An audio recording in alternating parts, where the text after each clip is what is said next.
फल्जियात में आज हम पढ़ेंगे धातों की तबई खुसूसियात और आधातों की तबई खुसूसियात।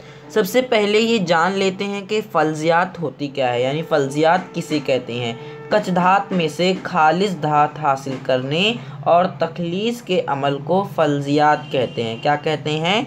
फल्जियात कहते हैं। यानी कच्छ धात में से खालिस धात को हासिल करने और तखलीस के अमल को फल्जियात कहते हैं।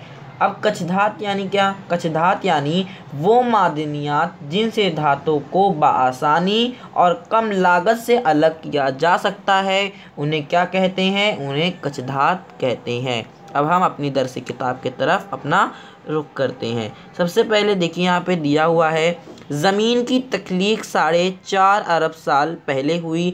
बहुत सी तश्कीली अमल ज़मीन की तह में और इसके एतराफ़ में इस वक्त से लेकर आज तक वाक़या हो रहे हैं, जिसके नतीजे में मुख्तलिफ मादनियात, मायात और गैसेस वजूद में आई है। उसके बाद है, ज़रा गौर कीजिए, जब हम बहुत सी अशिया का एक साथ या बैक वक्त मुताला करना चाहते हैं तो कौन सा तरीका इस्तेमाल करते हैं? इसका जवाब हम इस तरह दे सकते हैं कि अगर हम बहुत सी अशिया का एक साथ या फिर बैक वक्त मुताला करना चाहते हैं तो उसका एक आसान ये तरीका है कि हम उसको शॉर्ट्स नोट्स या फिर जो अहम नुकात हैं उसको एक कागज़ पर लिख कर या फिर उसका हम टिक आउट कर हम उसका मुताला कर सकते हैं। फिर उसके बाद है पैराग्राफ, हमारे एतराफ़ की अशिया किसी न किसी उनसर या इनके मुरक्कबात की शक्ल में पाई जाती है। इब्तिदा में अनासिर की दर्जा बंदी इनकी तबई और कीमियाई खुसूसियात की बुनियाद पर की गई थी, यानी धात, अधात और धात नुमा, और फ़ी ज़माना यही तरीका राइज है। आपने गुज़िश्ता जमात में इनका मुताला किया है। इस सबक में हम इसके मुतालिक मज़ीद मालूमात हासिल करेंगे। यानी हमारे एतराफ़ की जितनी भी अशिया हैं वो किसी न किसी उनसर या फिर उनके मुरक्कबात की शक्ल में पाई जाती है। हमारे एतराफ़ की जितनी भी अशिया हैं वो किसी न किसी उनसर या फिर कोई भी मुरक्कबात की शक्ल में पाई जाती है। इब्तिदा में जो अनासिर की दर्जा बंदी की गई वो तबई और कीमियाई खुसूसियात की बुनियाद पर उसकी बिना पर की गई, यानी उसमें धात, अधात और धात नुमा बताए गए, और फ़ी ज़माना यानी अब तक भी वही तरीका राइज है। हमने इन तमाम चीज़ों का मुताला गुज़िश्ता जमात में किया है। अब हम इसके बारे में मज़ीद मालूमात हासिल करेंगे। सबसे पहले अब सवाल है, बताओ भला धात और अधात की तबई खुसूसियात क्या हैं? अभी हम इसका मुताला करेंगे। फल्जियात में आज हम यही पढ़ने वाले हैं, धातों की तबई खुसूसियात क्या है और आधातों की तबई खुसूसियात क्या है। तो सबसे पहले हम देखते हैं धातों की तबई खुसूसियात। धातें आम तौर पर ठोस हालत में पाई जाती हैं। याद रहे, तबई हालत कितनी किस्म की होती हैं? 3 किस्म की होती हैं। पहला होता है ठोस, दूसरा होता है माय और तीसरा होता है गैस। यानी तबई हालत कितनी किस्म की होती हैं? 3, ठोस, माय और गैस। यानी जितनी भी धातें हैं वो आमतौर पर कौन सी हालत में पाई जाती है? ठोस हालत में पाई जाती है। सिर्फ पारा और गैलियम कमरे के दर्जे हरारत पर माय हालत में होती है। यानी जितनी भी धातें हैं वो सब ठोस हालत में पाई जाती है, लेकिन पारा और गैलियम कमरे के दर्जे हरारत पर माय हालत में होती है। धातें चमकदार होती हैं, यानी जितनी भी धातें हैं सारी धातें कैसी हैं? चमकदार हैं, उनमें चमक पाई जाती है। फ़िज़ा में ऑक्सीजन, आबी बुखारात और चंद आमिल गैसों के साथ तामुल होकर धातु की सतह की चमक कम हो जाती है। यानी अगर किसी धात को खुला रखा जाए या फिर फ़िज़ा में रखा जाए, फ़िज़ा में मतलब खुला ही रखना होता है उसको, अगर उसमें ऑक्सीजन, आबी बुखारात और जो चंद आमिल गैसें हैं उसके साथ क्या करती हैं? तामुल करती हैं। फिर उसके वजह से क्या होता है कि धातु की जो सतह है उसकी चमक कम हो जाती है। हम जानते हैं कि धातु में तार पजीरी और वर्क पजीरी जैसी खुसूसियात है। इस तरह धातें बर्क और हरारत की अच्छी मौसिल होती हैं। यानी जो धातें होती हैं वो बर्क यानी इलेक्ट्रिक और हरारत की अच्छी मौसिल होती है, यानी उनमें बर्क और हरारत के गुज़र हो सकता है। आमतौर पर तमाम धातें सख्त होती हैं, यानी जितनी भी धातें हैं वो सख्त हैं, सिवाय किसके?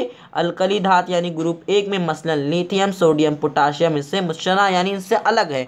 यानी तमाम धातें कैसी हैं, सख्त हैं। लेकिन अलकली धाते में यानी ग्रुप 1 में जो ताल्लुक़ रखते हैं कौन कौन, मसलन लिथियम, सोडियम, पोटाशियम जो भी हैं, इससे मुश्किल इनसे अलग है। इन धातुओं को हम क्या कर सकते हैं, चाकू से काट सकते हैं। यानी ये जो धातें हैं जो ग्रुप 1 से ताल्लुक़ रखती हैं यानी अलकली धातुओं के ख़ानदान से ताल्लुक़ रखती हैं, उनको हम चाकू से काट सकते हैं क्योंकि क्या होती हैं, वो नरम होती हैं। तमाम धातें सख्त होती हैं सिवाय किसके, जो अलकली धातुओं के ग्रुप से ताल्लुक़ रखते हैं। धातुओं का नुक्ता पिघलाव और नुक्ता जोश बहुत ज़्यादा होता है, जैसे कि टंगस्टन धातु का नुक्ता पिघलाव सबसे ज़्यादा है, जबकि धातु मसलन सोडियम, पोटाशियम, गैलियम वगैरह का नुक्ता पिघलाव और नुक्ता जोश बहुत कम होता है। धातु को ज़रब लगाने पर क्या पैदा होती है, आवाज़ गूंज कहते हैं, और ये धातें सूती धातें कहलाती हैं। यानी अगर हम किसी भी धातु को ज़रब लगाएं तो क्या होता है, उसमें एक आवाज़ पैदा होती है, उसको हम क्या कहेंगे, उसे हम गूंज कहते हैं। और ये धातें क्या कहलाती हैं, सूती धातें कहलाती हैं। अब उसके बाद है अधातु की तबई खुसूसियात। हमने इससे पहले भी क्या देखा, धातु की तबई खुसूसियात। अब हम क्या देख रहे हैं, अधातु की तबई खुसूसियात। जब अधातु की तबई खुसूसियात पर गौर करें तो मालूम होता है कि अधातें ठोस हालत में भी होती हैं और चंद गैसी हालत में भी होती हैं। यानी अगर हम अधातु की तबई खुसूसियात पर गौर करें या फिर उसका मुताला करें तो हमको ये समझ में आता है कि जितनी भी अधातें हैं वो ठोस हालत में होती हैं या फिर गैसी हालत में होती है, सिवाय ब्रोमीन के जो कि क्या है, माय हालत में है। यानी जो धातु होता है, धातु में ठोस हालत भी है और माय हालत भी है, लेकिन जो आधात है उसमें ठोस भी है, गैसी हालत में भी है और माय हालत में भी। माय हालत में कौन सा है, ब्रोमीन। अधातों में चमक नहीं होती सिवाय आयोडीन के जो कि कलमी शक्ल में और चमकदार होती है। यानी जितनी सिवाय किसके, आयोडीन के। लेकिन जो धातु होती है उसमें चमकपन पाई जाती है और अधातों में चमक नहीं पाई जाती। अधातें सख्त नहीं होती सिवाय हीरे के जो कार्बन का बहरूप है। हीरा सख्त तरीन कुदरती शय है।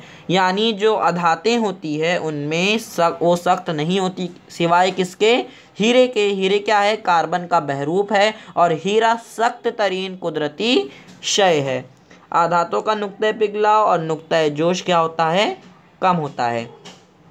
अधातें हरारत और बर्क की गैर मौसिल होती हैं, यानी उनमें हरारत और बर्क का गुज़र नहीं हो सकता सिवाय ग्रेफाइट के जो कि कार्बन का बहरूप है।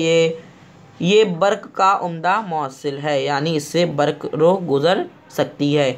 अगर सवाल आता है कि अधातु की और धातु की तबई खुसूसियात का फ़र्क वाज़ेह कीजिए है, तो हम इन तमाम चीज़ों को लिख सकते हैं कि धातें जो होती हैं वो ठोस हालत में पाई जाती हैं, लेकिन पारा और गैलियम जो है वो कमरे के दर्जे हरारत पर माय हालत में हो जाते हैं। और अधात जो होते हैं वो ठोस हालत में भी पाए जाते हैं और कुछ गैसी हालत में भी पाए जाते हैं, लेकिन सिवाय ब्रोमीन के जो कि माय हालत में पाया जाता है। उसके अलावा हम ये लिख सकते हैं कि जो धातें होती हैं वो चमकदार होती हैं और जो अधात हैं वो चमकदार नहीं होते सिवाय किसके, आयोडीन के।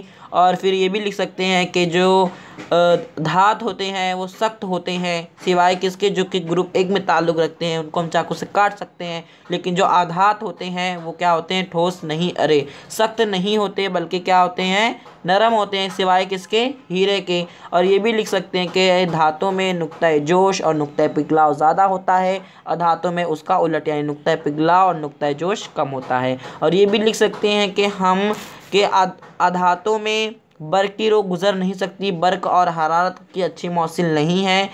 और धातुओं में ये लिख सकते हैं कि बर्क और हरारत के अच्छे मौसिल हैं। और हम ये भी खुसूसियात लिख सकते हैं धातु के उसमें कॉलम में कि इसमें गूंज पैदा होती है, यानी अगर हम धातु को ज़रब लगाएं तो इस पर आवाज़ पैदा होती है, इसे हम क्या कहते हैं, गूंज कहते हैं। और ये धातें क्या कहलाती हैं, सूती धातें कहलाती हैं। इंशाअल्लाह ऐसे मज़ीद वीडियो लेकर हम हाजिर होंगे, तब तक के लिए शुक्रिया। अल्लाह हाफिज़।